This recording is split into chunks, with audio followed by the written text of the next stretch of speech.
Ainsi, monsieur, repris-je, vous nous donnez tout simplement à choisir entre la vie ou la mort.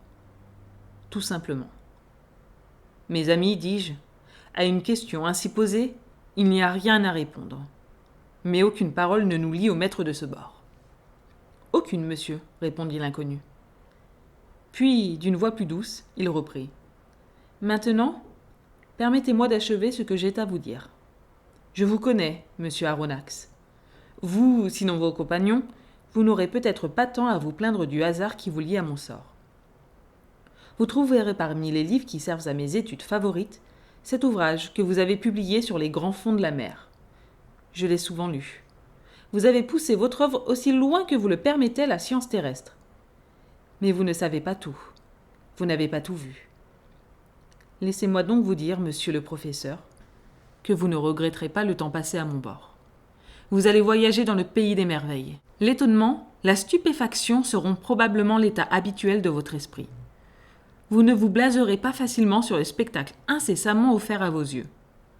Je vais revoir dans un nouveau tour du monde sous-marin, qui sait, le dernier peut-être, tout ce que j'ai pu étudier au fond de ces mers tant de fois parcourues, et vous serez mon compagnon d'études. À partir de ce jour, vous entrez dans un nouvel élément. Vous verrez ce que n'a vu aucun autre homme. Car moi et les miens, nous ne comptons plus. Et notre planète, grâce à moi, va vous livrer ses derniers secrets. Je ne puis le nier. Ces paroles du commandant firent sur moi un grand effet. J'étais pris là par mon faible, et j'oubliais, pour un instant, que la contemplation de ces choses sublimes ne pouvait valoir la liberté perdue. D'ailleurs, je comptais sur l'avenir pour trancher cette grave question. Aussi, je me contentais de répondre. Monsieur, si vous avez brisé avec l'humanité, je veux croire que vous n'avez pas renié tout sentiment humain. Nous sommes des naufragés charitablement recueillis à votre bord. Nous ne l'oublierons pas. Quant à moi, je ne méconnais pas que, si l'intérêt de la science pouvait absorber jusqu'au besoin de liberté, ce que me promet notre rencontre m'offrirait de grandes compensations. Je pensais que le commandant allait me tendre la main pour sceller notre traité. Il n'en fit rien. Je le regrettais pour lui.